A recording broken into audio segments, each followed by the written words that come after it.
welcome. Don't forget to like and subscribe. Or, I might show up at your door. I'm just here to share some creepy stories, so sit back and enjoy. Disclaimer: the content presented in the video is purely for entertainment purposes only. The theories and stories discussed in this video are speculative and are not supported by any evidence or proof. Viewer discretion is advised. 6 hours into my shift at O'Hare's air traffic control tower, and everything ran with the predictable precision I'd built my life around. That's what I told myself, at least. The morning handover had been routine, the weather conditions optimal, and the traffic flow manageable. was Fernando Humphrey, senior air traffic controller with 16 years of experience and a perfect safety record. I took pride in that record. Prided myself on seeing patterns others missed, on anticipating complications before they developed into problems. That's why the glitches bothered me more than they should have. Systems acting up again? I muttered, tapping my monitor where flight UA 724 to Denver flickered, disappeared for 3 seconds, then reappeared slightly off its projected course. The third time this morning, my colleague Ramirez shrugged without looking up from his station. IT pushed through updates last night. Always makes things jumpy for a day or two. A reasonable explanation. I made a note anyway, logging the exact time and flight number. Force of habit. Document everything unusual, no matter how minor. That disciplined recording would later become my lifeline to sanity. Though I couldn't have known it then. The morning continued, punctuated by routine radio communications and the steady rhythm of departures and arrivals. 43 successful landings, 39 departures, numbers that still comfort me somehow even now. I microwaved a bland pasta dish for lunch at 1:17 p.m., precisely when I'd scheduled my break. I had just taken my third bite when the emergency alert system activated. The harsh, grating tone cut through our break room chatter, followed by the familiar automated voice. This is the National Emergency Alert System. The Federal Aviation Administration and National Weather Service have detected atmospheric anomalies requiring temporary flight adjustments across domestic airspace. This is not cause for alarm. Adjustments are precautionary and temporary. Citizens should continue normal activities. Updates will follow as conditions develop. The alert ended, leaving an uncomfortable silence before everyone started talking at once. Atmospheric anomalies? What does that even mean? Asked Diaz, a junior controller who joined us 3 months ago. Probably calibrating the new weather radar systems, said Ramirez through a mouthful of sandwich. Remember the false hurricane warning fiasco last year? Same thing. Their conversation faded to background noise as I pulled out my phone, searching for meteorological reports. Nothing unusual. No storm systems, no solar flare activity, no anomalous readings of any kind. I checked the FAA internal dashboard, nothing flagged there either. I messaged Lisa, my girlfriend of 2 years, a flight attendant for American. She'd left for her San Francisco route this morning. Hey, did you get any info about atmospheric anomalies? Emergency alert just mentioned temporary flight adjustments. 3 minutes passed. No response, which wasn't unusual during her flights. I returned to my station, scanning the departure board more carefully this time. That's when I noticed the first truly strange pattern. 7 cancellations in the last hour, all for different airlines, all citing the exact same reason: mechanical inspection protocol. Word for word identical. Different carriers never used the same terminology for delays or cancellations. Each had their own corporate language. Ramirez, I called out, check the cancellation log. Does anything seem odd to you? He glanced at his screen, shrugged again. Busier than usual, maybe. Tuesday afternoon slump. Look at the stated reasons. Mechanical issues. So, the exact same phrasing, across 7 different airlines. Ramirez frowned, leaned closer to his screen. Weird coincidence, but I didn't believe in coincidences of that statistical improbability. Not in aviation, where patterns matter and anomalies can cost lives. The afternoon progressed with an increasing sense of subtle wrongness I couldn't quite articulate. More flights delayed, more identical explanations, no acknowledgement from management about the emergency alert. I checked the national flight tracker and noticed something even more disturbing: a 22% reduction in active flights nationwide compared to the same time last week. Nothing in the news about it. No alerts from the FAA beyond the cryptic emergency broadcast. I kept meticulous notes, timestamping each observation. 2:43 p.m., UA 1021, holding pattern extended without explanation. 3:17 p.m., DL 772, rerouted 70 miles south of standard approach. 3:36 p.m., second WestJet flight, redirected to Detroit without weather justification. 4:05 p.m., no departures in last 17 minutes despite clear queue and runway availability. When I tried asking the shift supervisor about these irregularities, she merely glanced at my notes and said, "Systemic adjustments for the atmospheric anomalies. It's all in the briefing email." I'd received no such email.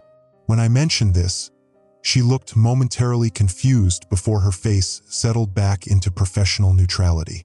"Check your spam folder. I'm sure you got it." I didn't argue, but I did check. Nothing. By end of shift, I documented 27 specific abnormalities in air traffic patterns. Each individual incident could be rationalized away. Collectively, they formed a pattern that made my skin crawl. Something coordinated was happening, something beyond normal aviation protocols. As I drove home in the gathering dusk, I kept glancing upward through my windshield, an old habit from childhood, watching for planes crossing the darkening sky near the airport. I'd always found comfort in their predictable patterns, their blinking lights marking consistent corridors through the night. But the sky was empty, not reduced traffic, not altered patterns, complete absence. I pulled into a gas station, stepped out of my car, and scanned the horizon in all directions. O'Hare typically had dozens of visible aircraft at any moment, approaching, departing, holding. The sky should have been mapped with moving lights, the distant rumble of engines a constant background texture to life in this part of Chicago. Nothing. Absolute silence from above. I called Lisa again, straight to voicemail. My phone vibrated with a text notification. Finally, "Lisa?" "No."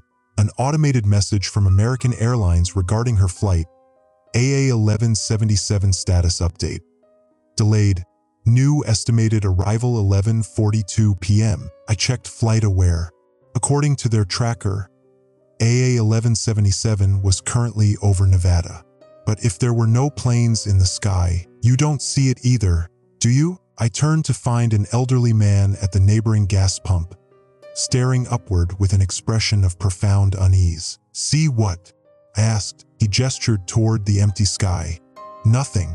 That's what's wrong. I've lived under this flight path for 43 years. Never seen it empty. Not after September 11th. Not during the worst blizzards." He looked at me with frightening intensity. "Where did they all go, son?" I had no answer. But as I drove home, the emergency alert from earlier kept repeating in my mind. Atmospheric anomalies requiring temporary flight adjustments. Something was happening in our skies. Something they weren't telling us. And something told me the planes weren't coming back. The digital clock on my nightstand read 6:13 a.m. when I jolted awake, my hand automatically reaching for my phone before my eyes were fully open. No messages from Lisa. I'd fallen asleep waiting for her to respond. Something that had never happened in the 3 years we'd been together. Even during her longest international flights, she always sent a quick, landed safe text. "Connection issues?" I muttered, rubbing my eyes. The thought wasn't particularly convincing, even to myself. My morning routine provided temporary distraction. Shower exactly 4 minutes, coffee brewed to the second, weather report while I tied my shoes. The meteorologist on Channel 7 was discussing unusual atmospheric conditions with an enthusiasm that struck me as forced. Unprecedented high-altitude wind patterns continue to affect air travel nationwide, she explained, her smile never wavering. Authorities assure us these are natural phenomena despite their unusual presentation. I turned up the volume. All major carriers report temporary schedule adjustments. Passengers are advised to check with airlines before departing for airports. Something in her phrasing nagged at me. Not flight delays or cancellations, but schedule adjustments. I pulled up the O'Hare departure board on my tablet. A grid of yellow delayed notifications with identical timestamps. Every single one. My phone buzzed. Not Lisa, but a news alert. FAA implements temporary flight corridor restrictions due to atmospheric anomalies. The article quoted identical statements from 5 different airlines about standard precautionary measures and passenger safety being our top priority. The corporate uniformity of their responses raised the hair on my neck. I tried calling Lisa again. Straight to voicemail. You've reached Lisa Chin. I'm probably in the air right now. Leave a message or try me on WhatsApp. Lisa, it's Fernando again. Call me the second you land, okay? I just want to know you're safe. The drive to O'Hare felt surreal. Chicago's morning rush hour typically featured a sky crisscrossed with contrails and the distant thunder of aircraft. Today, nothing disturbed the unnaturally clear blue expanse above. I scanned the horizon repeatedly, the absence more alarming than any presence could have been. The airport parking garage was half empty, unusual for a Tuesday. Inside the terminal, the typical chaos of America's busiest aviation hub had been replaced by something more disturbing: orderly quietness. Passengers sat in gate areas, scrolling through phones or reading, displaying none of the frustration that normally accompanied delays. Swiping my security badge, I made my way to the control tower. My colleague Darius was already there, headset on, staring at screens with unusual intensity. "Morning, Fernando," he said without looking up. "Weird shit today. Lisa's flight hasn't checked in," I said. UA 1422 to Denver, then connecting to LAX. Departed 6:40 yesterday morning. Darius's fingers moved across his keyboard. Says here rescheduled, not delayed. That's odd for an in-progress journey. Can you check the positioning data? He pulled up another screen. Last transponder ping over western Nebraska. Then, he frowned. Nothing. Nothing as in it disappeared? Nothing as in the system shows it landing at Denver on schedule. Passengers disembarked, but there's no corresponding radar data.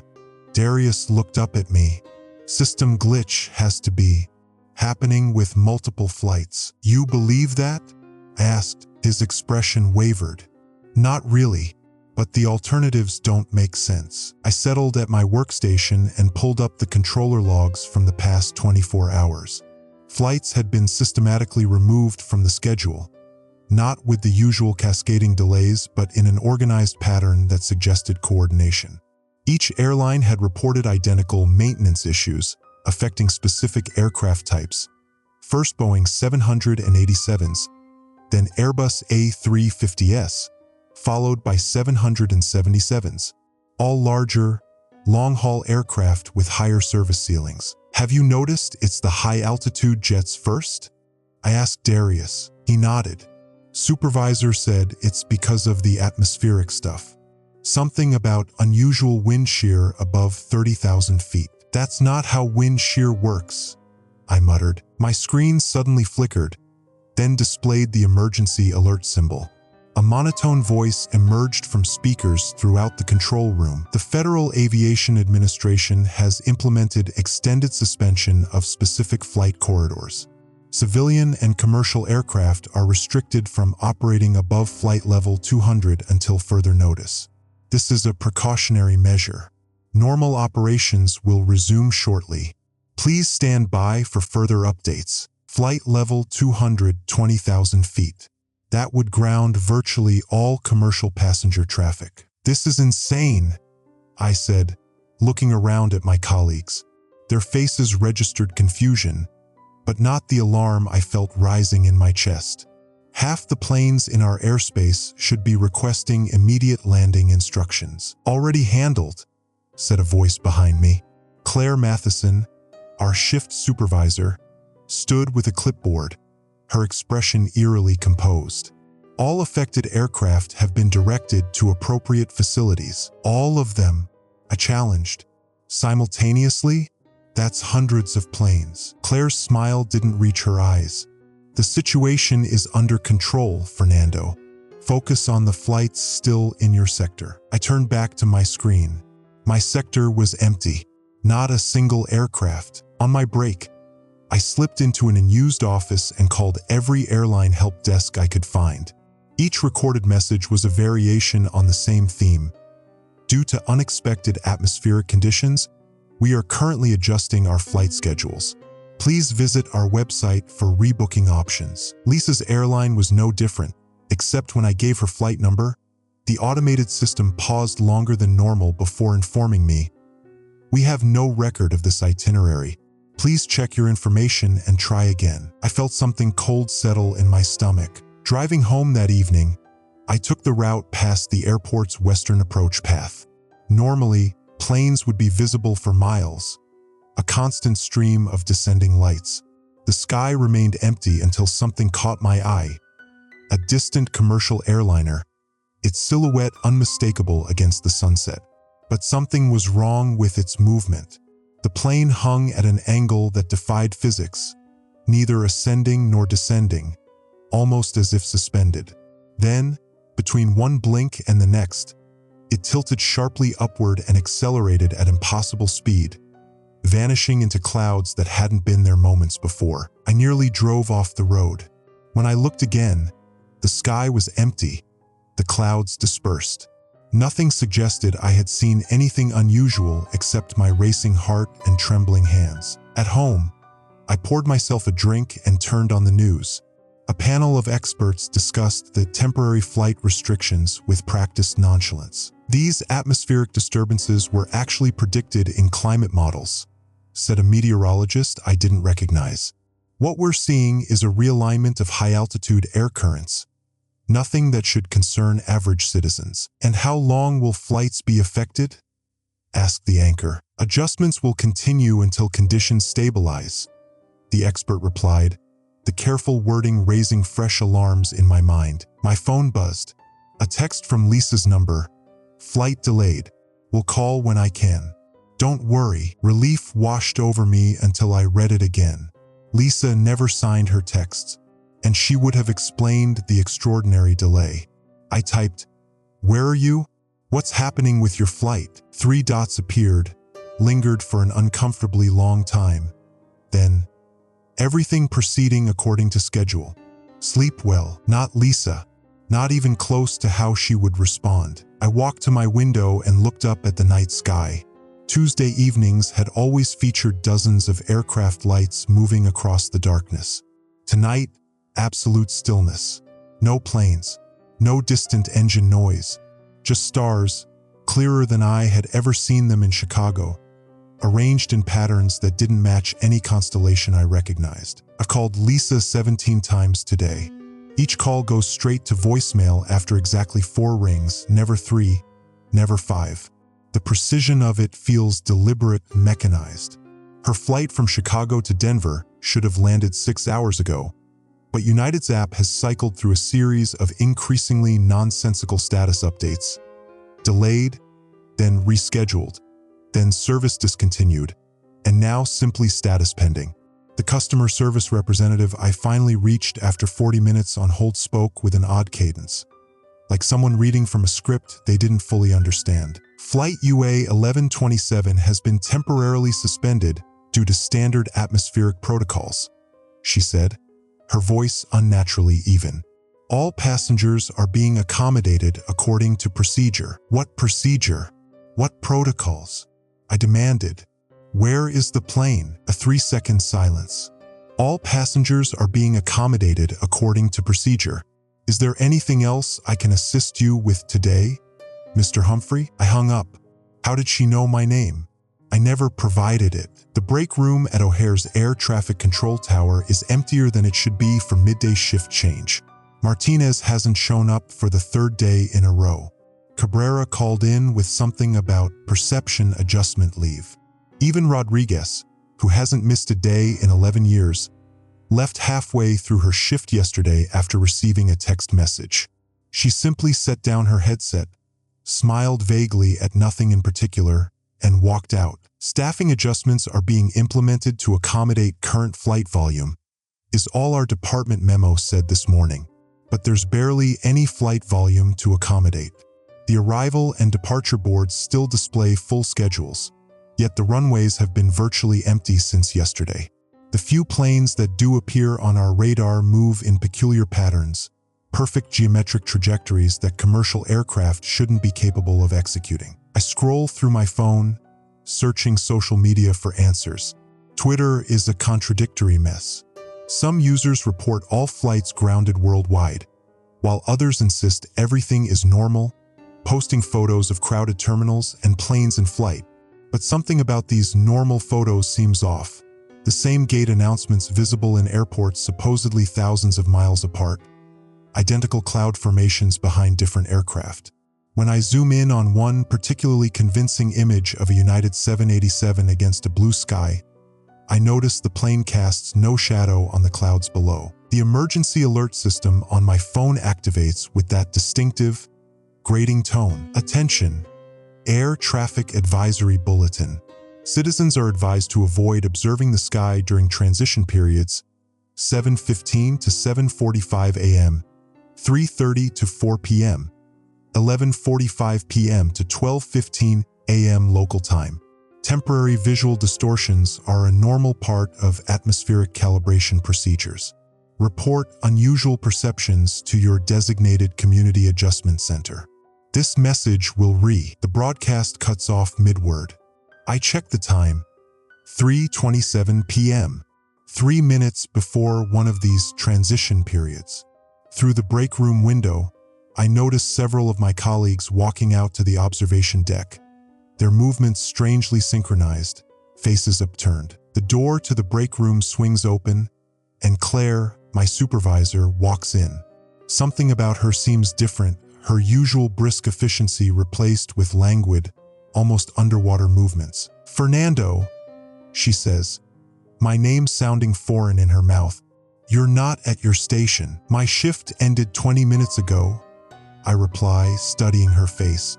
Her pupils are dilated despite the fluorescent lighting. "Claire, what's happening to the flights? Where is everyone?" "Lisa's plane. Everything is proceeding according to schedule," she interrupts, her voice melodic and distant. "All personnel are being properly integrated into the adjustment protocol." "What protocol? No one's told me about any protocol." Claire smiles, revealing slightly too many teeth. "You haven't been selected for preliminary awareness. Your integration will occur at the appropriate interval." A chill runs through me. "Claire, you're not making sense. There are no planes flying. The sky is empty." Her head tilts at an uncomfortable angle. "The sky is not empty, Fernando. The sky is finally becoming full." The overhead speakers crackle to life, but instead of an announcement, there's just a low, pulsing tone that makes my molars vibrate.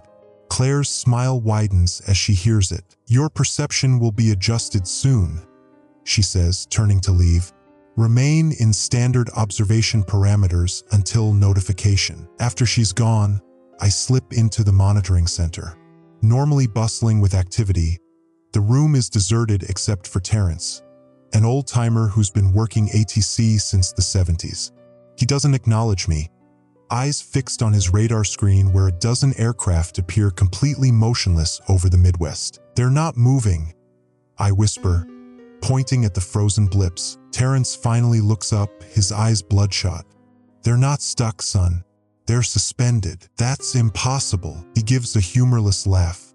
"Been saying that myself for 2 days now. Yet here we are." I check my phone again.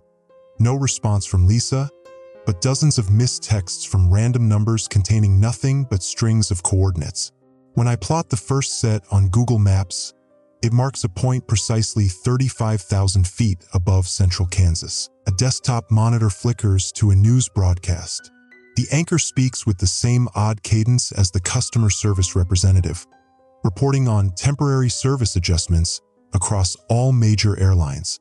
Behind her, footage shows normal terminal operations, but I recognize O'Hare's Terminal 3 in the background.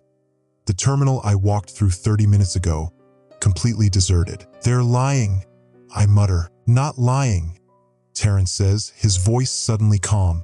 Transitioning. When I turn back to him, his expression has changed, eyes now wide and vacant. He stands abruptly, movements jerky like a marionette. "It's 3:30, he announces, heading for the door. Observation period commencing. Something compels me to follow him outside to the observation deck. About 20 of my colleagues stand in a loose semicircle, faces upturned to the sky. The air feels strange, thicker, almost gelatinous as I push through it. "What are you all looking at?" I ask, but no one responds. I force myself to look up, expecting to see empty blue. Instead, for a brief, terrible moment, I glimpse something else entirely. The sky not as open space but as a vast, curved surface stretching overhead, with faint lines running across it like veins or circuitry. In that instant, I understand why there are no planes in the sky. They've been pressing against something solid. The vision vanishes as quickly as it appeared, replaced by normal blue with scattered clouds. Everyone around me begins to disperse, moving with that same synchronized precision, expression serene. I remain frozen, heart pounding. My phone buzzes with a text from Lisa's number. "Don't look up again. They're watching through the sky. Meet me at Hangar 7C tonight. Come alone." The message disappears from my screen seconds after I read it, replaced by another emergency alert. "Citizen notice. Disregard anomalous communications. Report reception of unauthorized messages to your Community Adjustment Center. Remember, there is weather and then there is proper weather." I pocket my phone and walk back inside, careful to keep my eyes on the ground. The rational part of my mind insists there must be a logical explanation. Some mass delusion, a coordinated exercise, even a gas leak affecting perception. But I know what I saw. The sky has never been what we thought it was, and I fear the planes were the first to find out. The taxi dropped me off 3 blocks from my apartment. The driver had refused to go any further, muttering something about restricted zones, though I couldn't see any barricades or official vehicles. I'd given up arguing after he showed me his navigation system. A solid red circle encompassing my entire neighborhood, labeled simply "Service Area Discontinued." That phrase again. Just like Lisa's flight, I trudged up the hill, overnight bags slung over my shoulder. My phone had died hours ago, and the weight of disconnection pressed down harder than my luggage. 3 days since I'd been escorted from O'Hare. 3 days of increasingly desperate attempts to contact Lisa or anyone at the airline. 3 days watching communication channels systematically fail. First, the airline's customer service lines.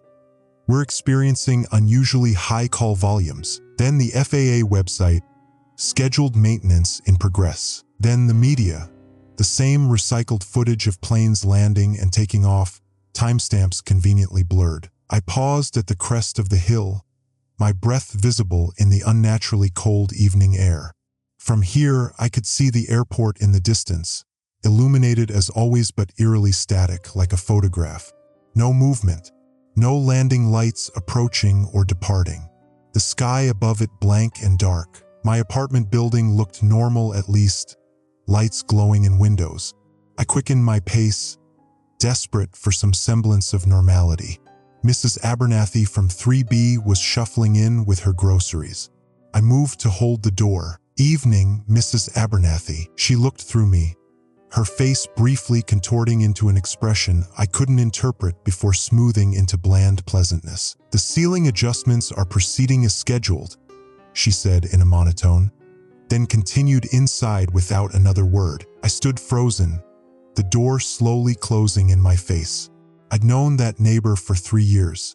She baked me cookies every Christmas, complained about her arthritis, showed me pictures of her grandchildren. That voice wasn't hers. Inside, the building was quieter than I'd ever heard it. No TV sounds bleeding through walls. No cooking smells. The elevator arrived instantly when I pressed the button, unusual for our perpetually maintenance-deprived building. As the doors closed, the small TV screen mounted in the corner, normally displaying weather or building announcements, flickered to life. An emergency alert banner scrolled across the bottom while a well-groomed newscaster spoke with practiced calm. Authorities continue to assure the public that temporary communications disruptions are the result of satellite repositioning and not cause for concern. Airport operations are being systematically restored, though passengers are advised to verify flight status before. The image stuttered, freezing momentarily on the newscaster's face. For a split second, I could swear his eyes rolled upward to show only whites before the screen returned to normal. Reminded that observations of unusual atmospheric conditions should be reported to local authorities and not shared on social media. The Department of Transportation anticipates normal air traffic patterns will resume once the recalibration of the elevator stopped, doors opening on my floor. I stepped out as the newscaster's voice faded mid-sentence. My apartment door was unlocked. I never leave my door unlocked. Heart pounding, I pushed it open slowly. The lights were on, though dimmer than usual. Papers covered my dining table. Documents I didn't recognize, stacked with obsessive precision. My laptop sat open, screen glowing with a document I hadn't written. Someone had been here. Someone with access to classified material. I dropped my bag and approached the table cautiously. The top document was stamped Atmospheric Reclamation Initiative and dated 3 years earlier. Technical language, complex diagrams, equations I couldn't begin to comprehend. But certain phrases leaped out. Unprecedented altitude anomalies detected by deep space monitoring stations. Progressive thinning of upper atmospheric boundaries following pattern theta. Recommend immediate reduction of high-altitude penetration to prevent acceleration. I flipped through more pages, my hands shaking. Satellite images showing strange distortions at the edges of Earth's atmosphere. Incident reports of aircraft experiencing temporal discontinuities at specific altitudes. Recommendations for a staged reduction of commercial flights couched in economic and environmental justifications. They'd known. For years, my laptop screen showed an email draft addressed to me from an unlisted sender. Fernando, they've been lying about what's happening. The atmosphere isn't just weather. It's a boundary. We're not supposed to pierce it so consistently. Flight patterns have damaged something fundamental. I've gathered what proof I could before they completely restrict information flow. Claire was my contact until yesterday. She's different now. Be careful who you trust. Watch for the signs. Fixed smiles, upward gaze, monotone speech. Once they start looking up too much, they're already gone. K. I didn't know anyone important with that initial. How did they have access to my apartment? The TV in my living room switched on by itself, loud enough to make me jump. Another emergency alert, this one different. This is not a test. Citizens are advised to remain indoors during atmospheric refractive anomalies. Do not attempt air travel. Do not observe the sky during transition periods. Compliance ensures your continued participation in the adjustment process. The broadcast cut to a press conference. The Secretary of Transportation at a podium, explaining that temporary flight restrictions were being implemented globally as a precautionary measure. The footage looked recent, but something felt wrong about it.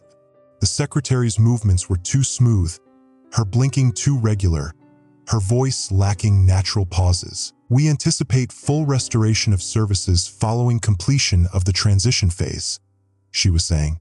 Citizens may experience visual disturbances which should not be cause for alarm. These are simply artifacts of the recalibration process. My phone suddenly vibrated in my pocket. Impossible, it had died hours ago. The screen showed a text from Lisa's number. Don't trust what you see on TV. They're already in the broadcasting system. Meet me at our spot. Now, while you still can. Our spot, the small park bench where we'd had our first date. I grabbed my jacket, shoving the most damning documents into its inner pocket. As I reached for the door, my landline rang. Another impossibility since I'd canceled service months ago. I hesitated, then picked up. "Mr. Humphrey." It was Claire's voice, but wrong, too precise, too measured. "We need to discuss your unauthorized removal from airport property.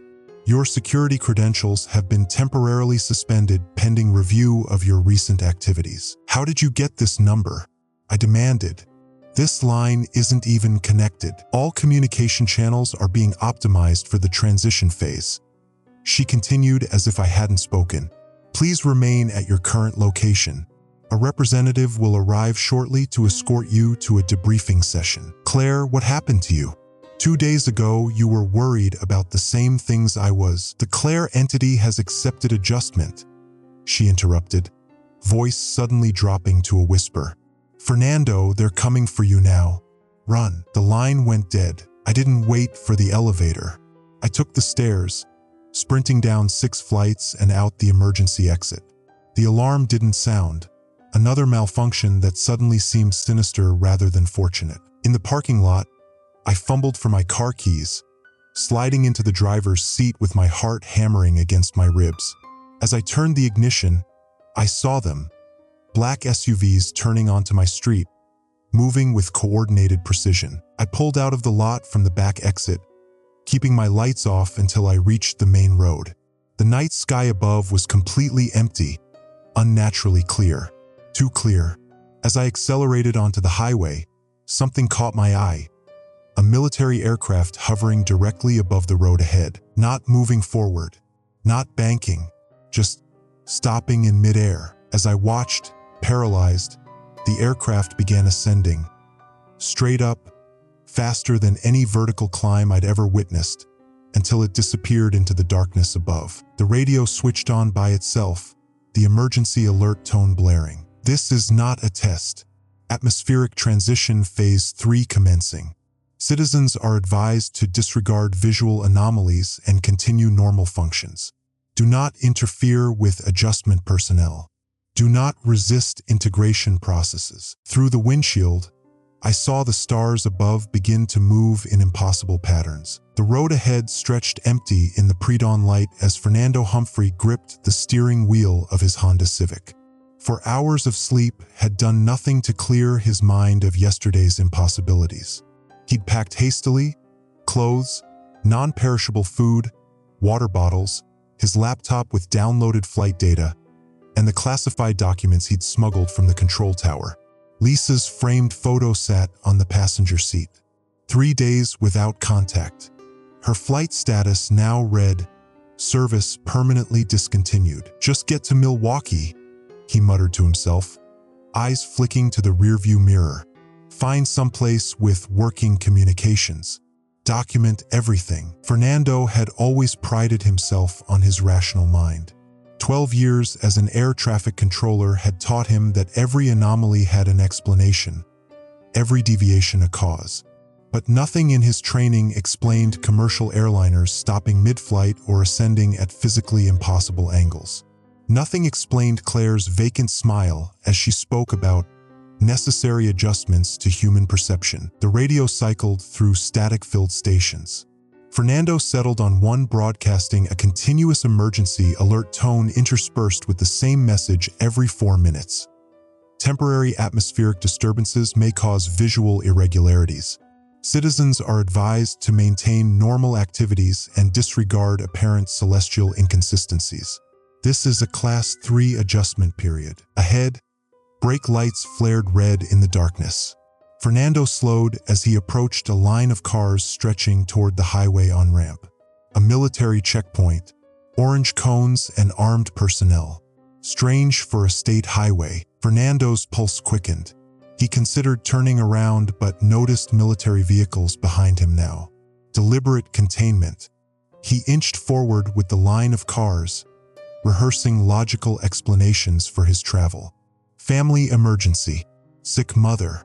Nothing that suggested he knew about grounded flights worldwide or atmospheric adjustments. 20 minutes later, Fernando reached the checkpoint. A soldier in unmarked fatigues approached his window. The man's movements were precise, almost mechanical. "Destination and purpose?" the soldier asked, his face expressionless under the harsh floodlights. Milwaukee. Family emergency. My mother's in the hospital.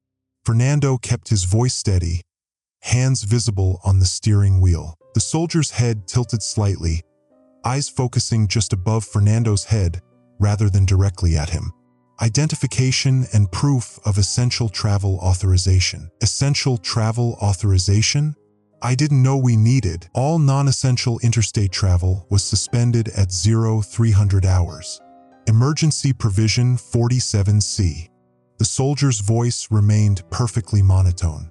Please turn your vehicle around unless you have proper documentation. Fernando noticed something unsettling. The soldier's eyes never blinked. Not once during their entire exchange. I understand. I'll head back. Fernando put the car in reverse, heart pounding. As he turned around, he glimpsed other soldiers processing cars. Each moved with the same mechanical precision. Each stared slightly above the drivers they addressed. The eastern horizon brightened as Fernando drove back toward Chicago. The emergency broadcast continued its loop, now adding, "For your safety, minimize extended observation of the sky during transition periods. Dawn and dusk visual distortions are temporary and pose no health risk if viewing is limited." Fernando's analytical mind raced. Atmospheric disturbances, visual irregularities, transition periods. The puzzle pieces refused to form a coherent picture.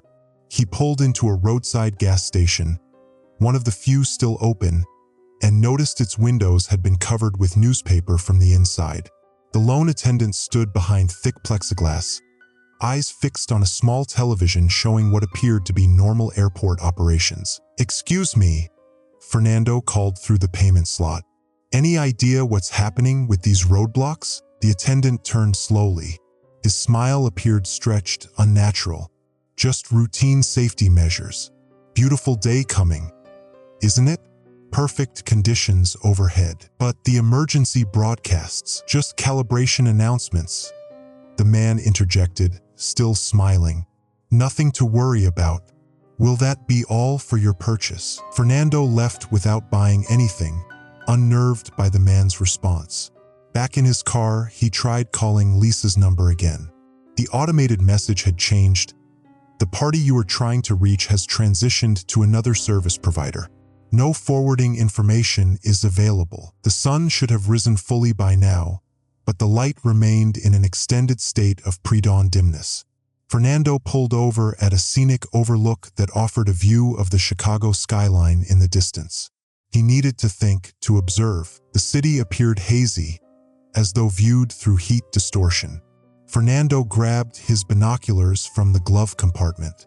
Through them, he could see the skyscrapers standing motionless, but the air around them seemed to pulse slightly, like the surface of water disturbed by a gentle breeze. Then Fernando raised his gaze to the sky itself. At first, he saw nothing unusual, just the fading stars and lightning blue. But as he watched, focusing on one patch of sky directly overhead, he noticed it. A slight rippling, like fabric undulating in a breeze. He blinked, adjusted the binoculars. The effect became more pronounced. The sky wasn't a solid dome, but something with texture, something with movement. Fernando lowered the binoculars, his hands shaking. When he looked again with his naked eye, he could still see it, the sky occasionally shimmering like a heat mirage, but with an unsettling deliberateness to its motion. And behind those ripples, just at the edge of perception, something vast, something watching. His phone vibrated. An emergency alert. Remain indoors during transition period 5A. Disregard celestial anomalies. Maintain normal thought patterns. Normal thought patterns?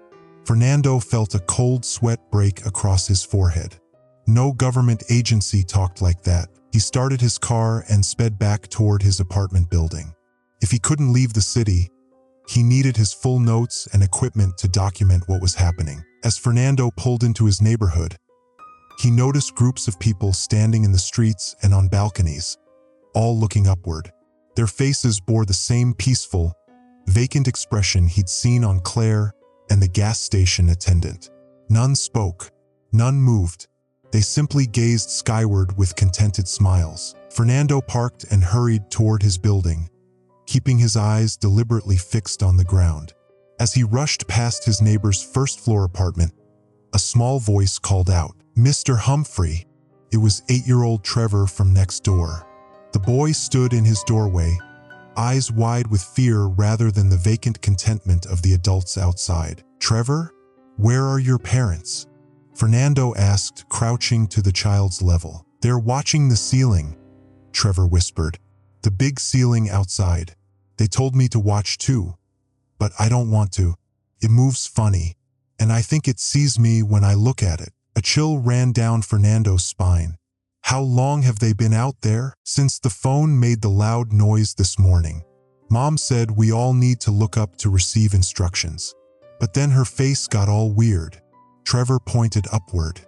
"The ceiling is coming down, isn't it, Mr. Humphrey?" Before Fernando could answer, Trevor's mother appeared behind him. Her movements were fluid but somehow wrong, as though her joints worked differently now. Her smile was serene, but her eyes remained fixed slightly above Fernando's head. "Trevor, sweetheart, it's time to come see the beautiful sky," she said in a sing-song voice. "Everyone needs to see it. Everyone needs to understand." She looked at Fernando, her head tilting at the same unnatural angle he'd seen from the soldier. "You should join us, Mr. Humphrey. The view is revelatory. All your questions about the flights will be answered." Fernando backed away. "Maybe later. I need to check something in my apartment first." "Don't delay too long," Trevor's mother said, her smile never wavering as she gently pulled her resistant child outside. "The transition window for voluntary observation closes soon. After that, adjustments become mandatory." Fernando rushed to his apartment and locked the door behind him, heart pounding.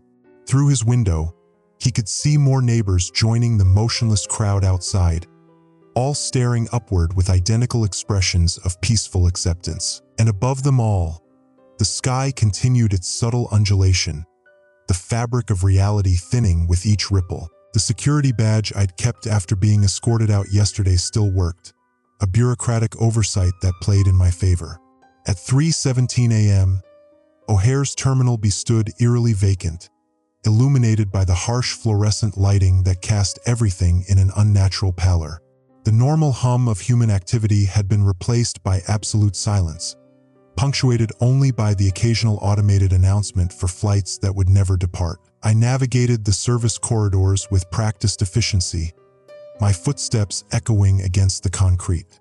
15 years at this airport had made its layout as familiar to me as my own home, perhaps more so. Since yesterday's confrontation with Claire, I'd been unable to shake the feeling that my home had somehow become foreign territory. The walls seemed to bow inward when observed from the corner of my eye, straightening whenever I looked directly at them. The restricted monitoring station was buried deep in the administrative section, behind the operations center I'd called my workplace until yesterday. Getting in required 2 separate clearances, but the emergency override codes hadn't changed in 3 years due to budget constraints. I'd memorized them while installing the system. "Atmospheric Reclamation Initiative," Claire had said before security dragged me away. The clinical detachment in her voice haunted me more than the words themselves. The monitoring station door yielded with a pneumatic hiss. Inside, banks of screens displayed feeds from every major airport globally. My breath caught in my throat as I registered what I was seeing. Aircraft, dozens of them, suspended motionless in the sky. Not just at O'Hare but at JFK, Heathrow, Charles de Gaulle, Dubai, Beijing capital. Commercial airliners frozen mid-flight, hanging in the air like insects trapped in amber. The timestamps indicated these images were live. "That's not possible," I whispered to the empty room. I cycled through additional feeds, military bases, private airfields, even spacecraft tracking stations. The pattern repeated everywhere, vehicles designed for air travel suspended, motionless at various altitudes. Some appeared to be slowly drifting upward, not falling as the laws of physics would demand, but rising as if being deliberately pulled into the sky. The radio archives were still accessible. I searched for Lisa's flight, UA 1021 to San Francisco, finding it in the secured incident logs. My hands trembled as I initiated playback, repeating, "Something's wrong with the sky. Tower, are you seeing this?" The captain's voice was tight with controlled panic. UA 1021, please clarify. The controller sounded eerily calm. I don't know how to describe it. The sky is unfolding? Lisa, get the passengers away from the windows. Background screams filtered through before the transmission degraded into static. I cycled through more recordings, piecing together fragments. A military pilot reporting that his controls had frozen but the aircraft continued moving.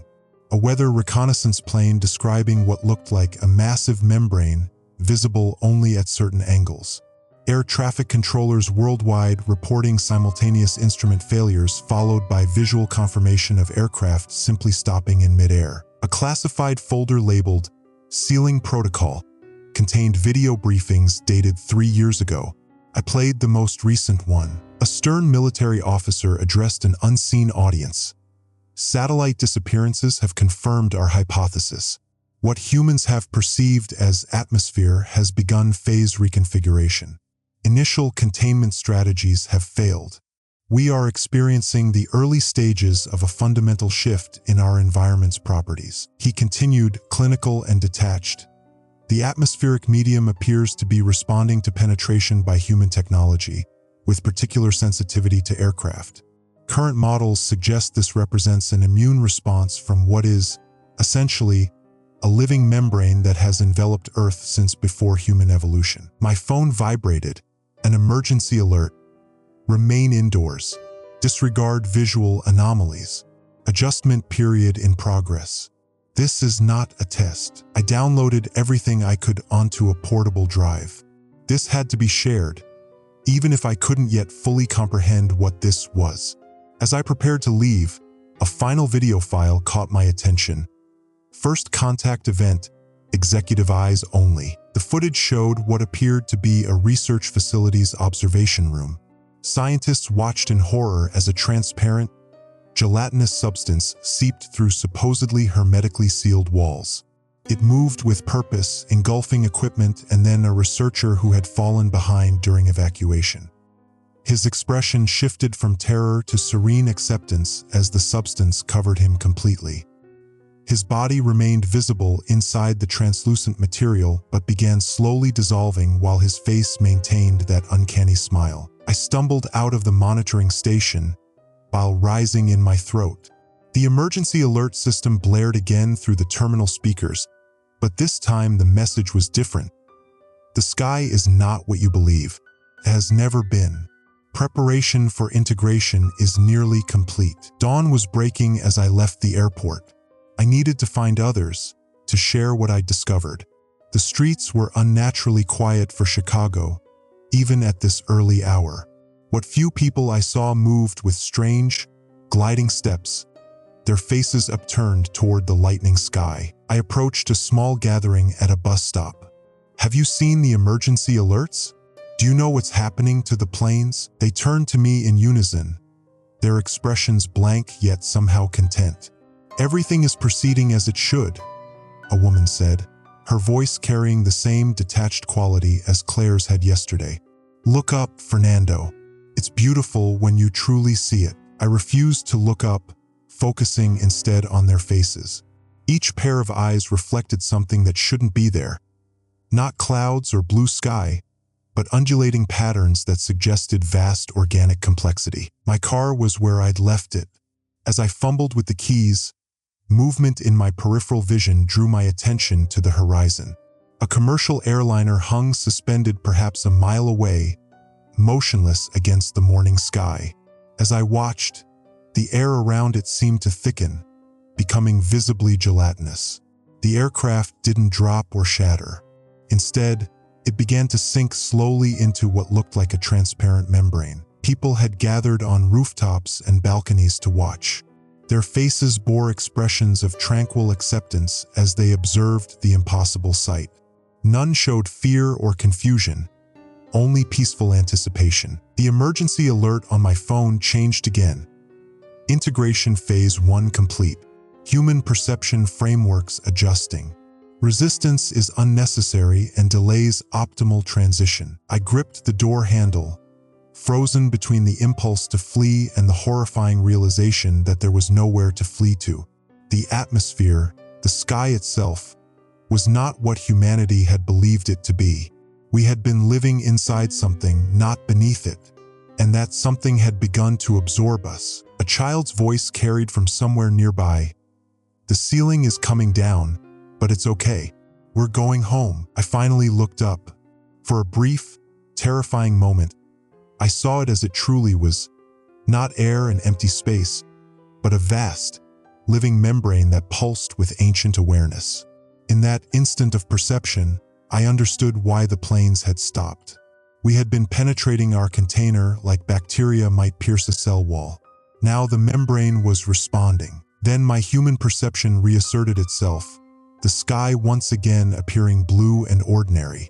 But I couldn't unsee what I'd glimpsed. The truth remained, waiting for humanity's consciousness to catch up with reality. I needed to find Lisa, if she was still Lisa. I needed to find anyone who could still perceive the truth without accepting it. Because acceptance, I now understood, was the first stage of dissolution. The basement of the abandoned community center smelled of mildew and desperation. I counted 14 of us huddled around battery-powered lanterns, our faces ghostly in the weak light. 3 days since I'd been forced out of the airport. 3 days of watching the world fracture between those who could see and those who refused to. "They're calling it mass hysteria now," said Eliza, a former meteorologist who'd been fired for questioning the sudden changes in atmospheric readings. She scrolled through her phone, the screen's glow highlighting the dark circles under her eyes. Government saying it's a shared delusion triggered by social media and environmental anxiety. I laughed, a harsh sound that made several heads turn. Convenient explanation. Blame the victims. My hands wouldn't stop trembling. I hadn't slept more than fragmented hours since witnessing that airliner being absorbed. The image replayed constantly, the metal skin of the aircraft rippling like it was melting into the sky itself. Passengers pressed against windows with expressions of perfect serenity as they dissolved. The emergency alert system activated again, our collection of devices chiming simultaneously. Half the screens displayed the standard message about temporary atmospheric disturbances and remaining calm, while others, including mine, showed something entirely different. Atmospheric boundary integrity at 27% and declining. Cognitive integration phase 2 initiated. Remain indoors during synaptic storms. UC. Ryan, a college physics professor, pointed at the divergent messages. They're targeting the alerts now. Only those who've started to change can see the real broadcasts. Claire sat silently in the corner, her airport security uniform still immaculate despite everything. She hadn't spoken much since finding us yesterday, her eyes haunted. I still wasn't sure I trusted her. After all, she'd been the one who had security remove me from the airport when I'd started asking questions. "Fernando," she said suddenly, my name sounding strange in the silence.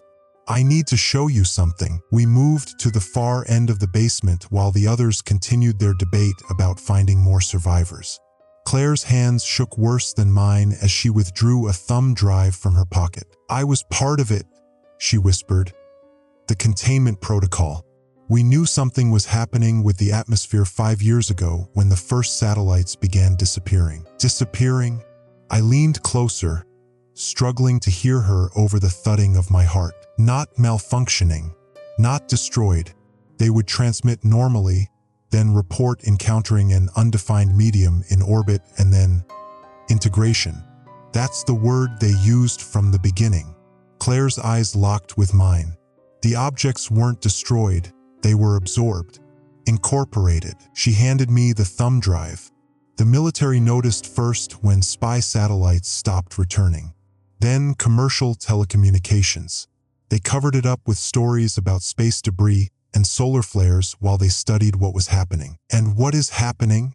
I demanded, though some terrible part of me already understood. "The boundary is coming down. or we're going up into it. The thing we thought was empty space isn't empty, isn't space. Claire's voice cracked.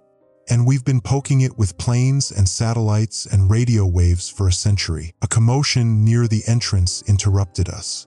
Darius, who'd been watching the street from a narrow window, was backing away from his post. Someone's coming. A group, about 20 people. Hope flickered briefly. More survivors? But the expression on Darius's face killed that thought instantly. They're wrong, he said. They're walking wrong. I pushed forward to see. Outside, through the sliver of visible street, a procession of people moved with perfect synchronization. Not military precision, but something more disturbing, as if they were controlled by a single mind. Their faces wore identical vacant smiles, eyes tilted skyward even as they walked forward. They're looking for us, said Claire. The integrated ones can sense those who still maintain separation. As we watched, the group stopped in perfect unison.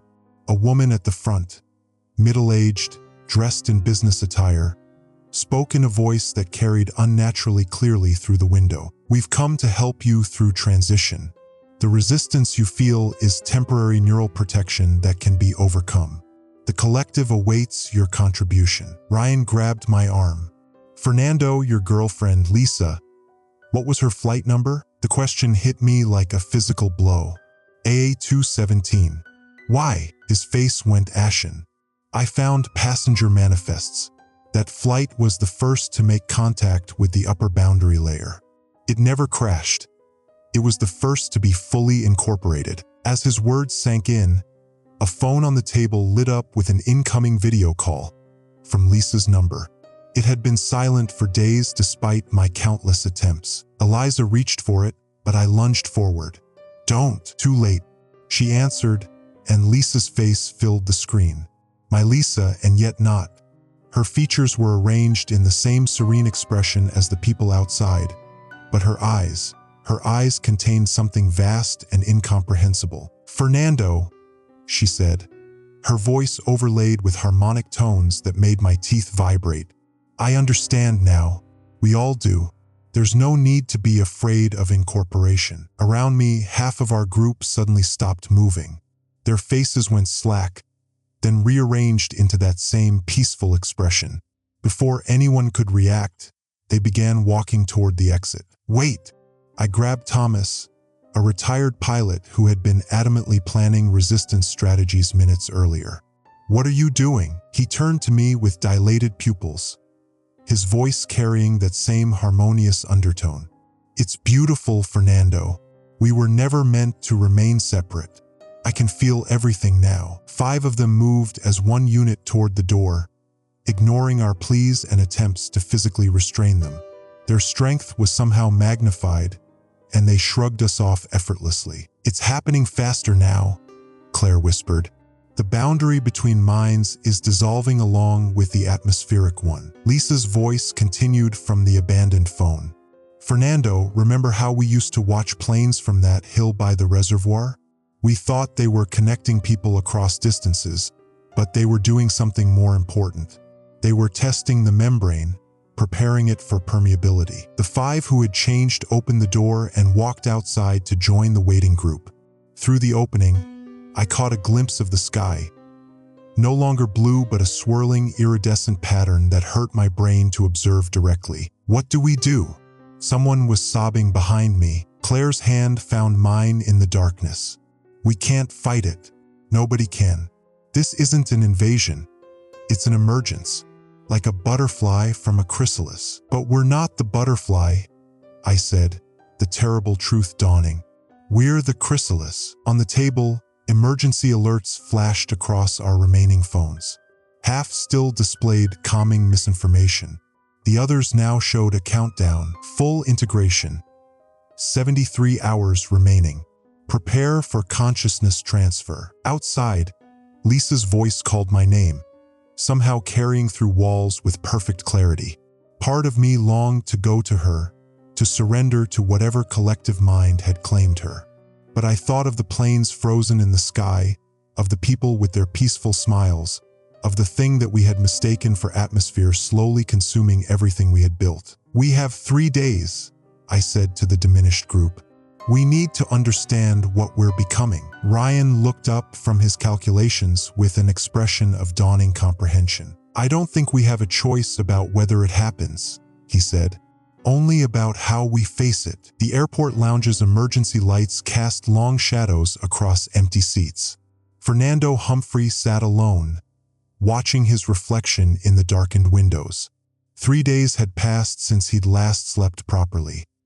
His body ached for rest, but each time he closed his eyes, he felt that other presence, vast and patient, waiting to be acknowledged. His phone hadn't worked since yesterday. The device powered on, but the signal bars displayed an unfamiliar symbol that looked like an elongated figure 8. The emergency broadcasts now came at irregular intervals, no longer through conventional channels but seemingly projected directly into the atmosphere itself. The most disturbing part wasn't the content of these messages, but how Fernando understood them despite their transmission in no language he recognized. Integration acceleration underway. Perception frameworks adjusting to accommodate cognitive transference. The words formed in his mind with perfect clarity. Fernando rubbed his temples, wondering how many others could hear them. The resistance group he joined had splintered after half their members simply walked out mid-meeting, faces serene as they tilted their heads skyward. Claire had been among the last to go. "It's not what we thought, Fernando," she'd said, her eyes reflecting something distant. "It's not an invasion. It's a homecoming." That was 12 hours ago. Now Fernando was alone with his dwindling supplies and expanding awareness. He stood and approached the vast terminal windows. The sky beyond had ceased to behave like sky. What had started as subtle shifts, unusual cloud formations, strange refractions of light, had progressed to something impossible to rationalize. The blue had deepened to a color that existed beyond the normal spectrum, simultaneously darker and more luminous. Occasionally, patterns rippled across its surface like neural impulses. Most disturbing were the planes. After days of complete absence, aircraft had begun reappearing, but not in flight. They hung suspended at various altitudes, motionless, as if embedded in amber. Through his binoculars, Fernando had observed passengers inside these suspended vessels. Some pressed against windows in terror. Others sat in their seats, faces upturned in expressions of rapture. None showed signs of distress from lack of oxygen or fuel, despite some planes having been suspended for days. A soft chime sounded throughout the terminal, followed by another emergency alert. Atmospheric membrane reconfiguration at 78% completion. Individual consciousness separation barriers dissolving on schedule. Resistance indicates consciousness rejection. Recommend recalibration of perception filters. Fernando laughed bitterly. Even the entity consuming their reality spoke in bureaucratic jargon. His laughter died as he noticed movement outside. A group of people walking across the tarmac in perfect unison, heads tilted upward. They moved with eerie coordination, like a school of fish navigating invisible currents. He pressed his forehead against the cool glass. "What are you?" he whispered. The answer came not as words, but as a flash of understanding so profound that Fernando's knees buckled. For 3 heartbeats, his consciousness expanded beyond his body, connecting with something that had always been there. Not above but around, through and within everything. The sky was not sky, had never been sky. What humans had perceived as atmosphere was merely the interface between their limited consciousness and a vast, sentient membrane that had enveloped Earth since before life emerged from primordial oceans. The blue of the sky, the black of space, perceptual accommodations for minds incapable of processing reality's true nature. As Fernando's awareness snapped back into his body, he gasped for air, tears streaming down his face. The knowledge remained, impossible to unlearn. Humans had evolved within something akin to a cosmic womb, a nurturing space created by an entity so vast that humanity had mistaken its internal environment for the universe itself. The planes had been the first warning. As human technology pushed farther into what they thought was space, they had begun penetrating too deeply into the membrane. Like antibodies responding to an irritant, the entity had initiated a response. Fernando staggered to his feet, understanding slamming into him in waves. The disappeared satellites, the strange atmospheric readings scientists had dismissed for decades, the subtle increases in cosmic radiation, all signs of the membrane's gradual awakening from dormancy. Outside, more people joined the group on the tarmac. Their movements synchronized further as they arranged themselves in a perfect circle. Fernando recognized several faces, airport staff, passengers, even Claire. They began a slow, rotating movement, hands raised toward the impossible sky. His radio crackled to life, startling him. For a moment, he heard Lisa's voice. "Fernando, can you see it now? It's beautiful." Then static. He fumbled with the dial, desperate to hear her again. Instead, different voices emerged, overlapping. "Never alone, we were never. Can feel everyone, all at once. The stars are neurons, don't you see? We misunderstood everything." Fernando switched off the radio, hands shaking. He understood now why some went willingly. The glimpses he'd experienced had been overwhelming in their beauty, a connection that dissolved the isolation of individual consciousness. The thought both terrified and tempted him. A soft hum filled the air as the terminal lights flickered. Outside, the suspended aircraft began to move, not forward but upward, gradually ascending toward the deepening colors of the night sky. The people on the tarmac raised their arms higher, their circle expanding as new arrivals joined them. Fernando's watch stopped.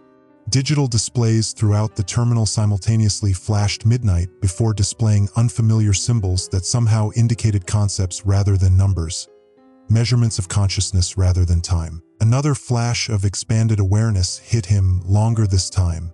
7 heartbeats of connection with something both ancient and newborn. Fernando saw the truth. Earth itself was not a planet but an embryo of sorts. Humanity not the pinnacle of evolution but a transitional stage in something greater. As his perception returned to his body, Fernando noticed something had changed. He could feel others now, faint impressions of consciousness brushing against his own.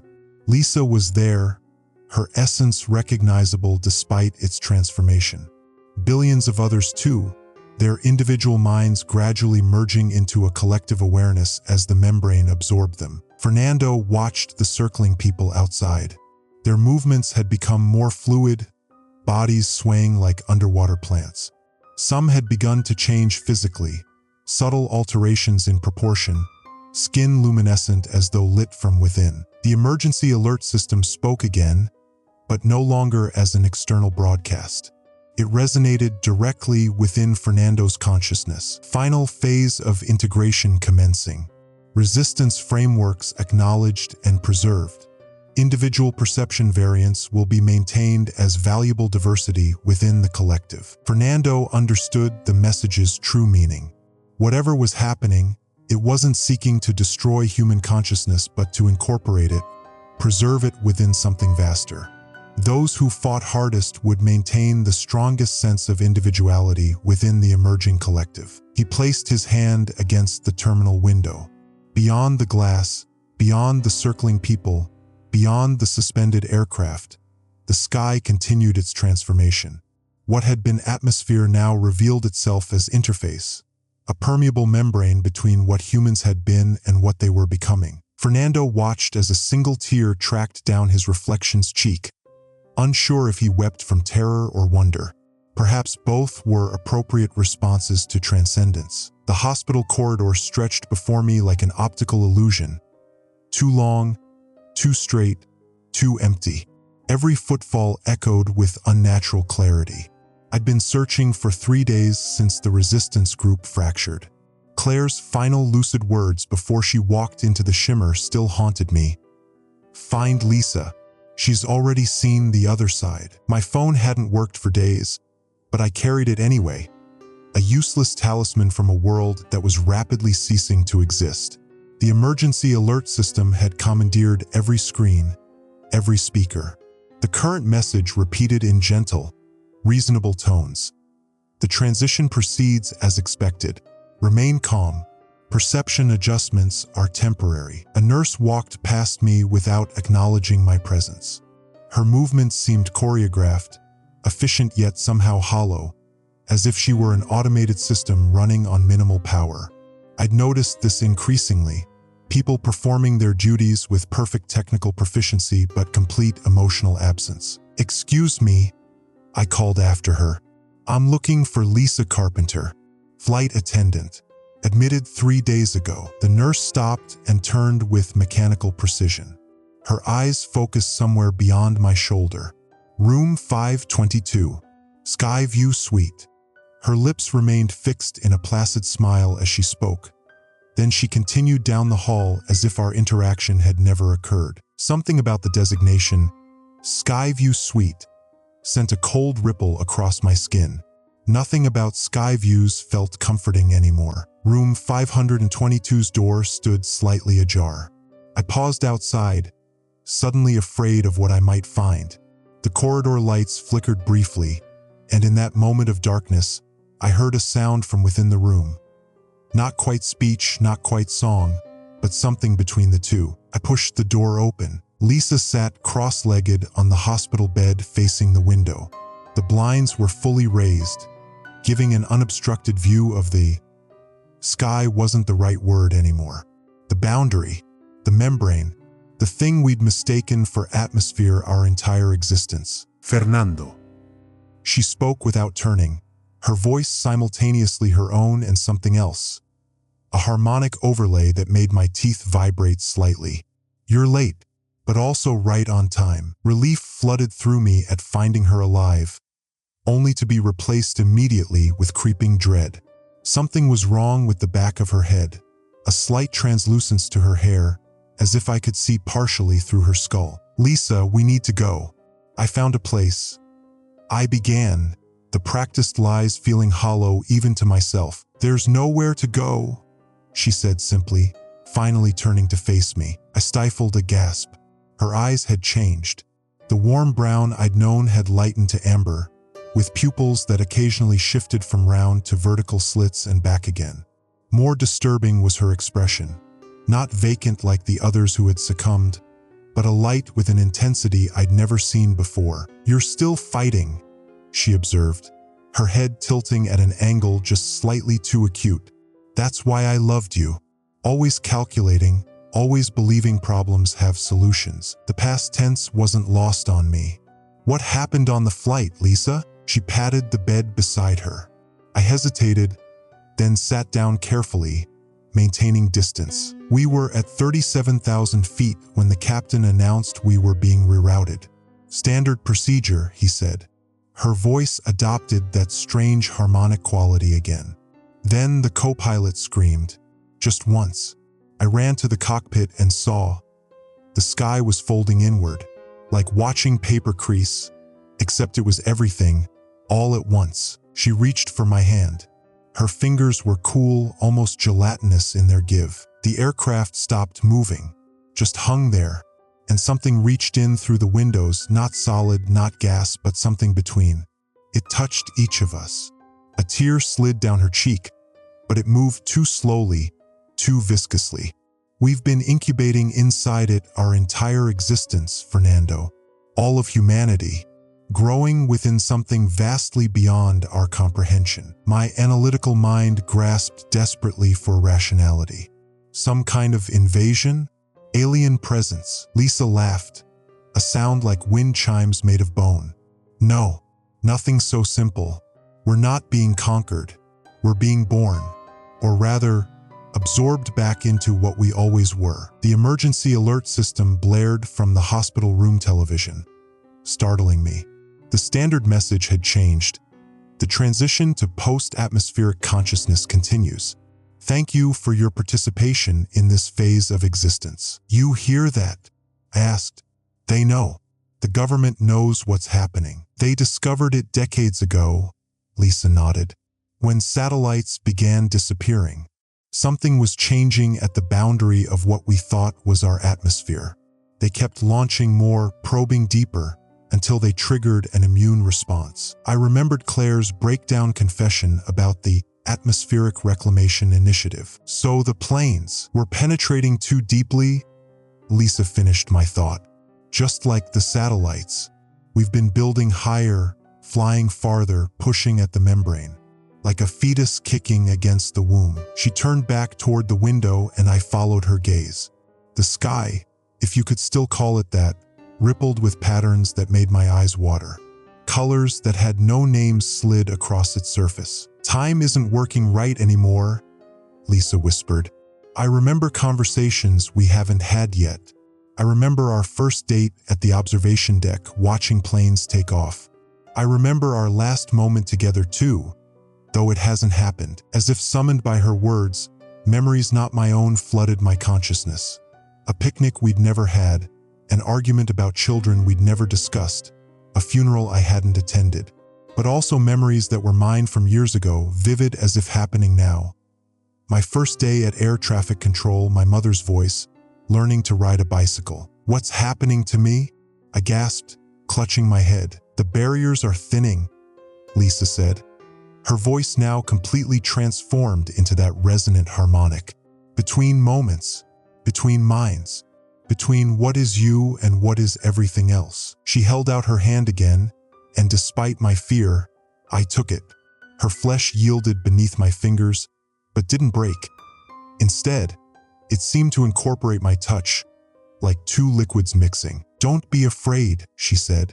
I resisted too, but there's a point where you understand, where it becomes beautiful. Outside, a final commercial airliner hung suspended in the sky, half absorbed into the rippling membrane.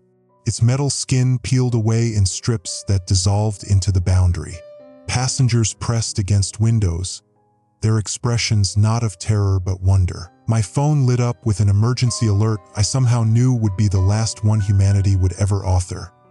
The transition to post-atmospheric consciousness is now mandatory. Thank you for your participation in this phase of existence. Lisa's fingers became transparent against mine, our hands gradually merging. I should have been horrified, but found myself strangely calm.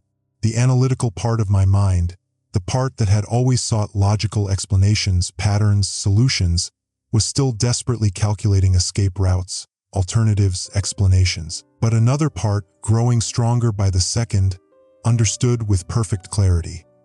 There was no escaping this because there was nothing to escape from. We had never been separate from it. Will I still be me? I asked, my voice catching. Lisa smiled, her features both familiar and increasingly abstract. You'll be you and me and everything, just as you always were, but couldn't perceive. Beyond the window, the stars began to move, not twinkling or shifting, but reorganizing themselves into patterns that resembled neural networks, synapses firing across the cosmos. Oh, I said softly, finally understanding.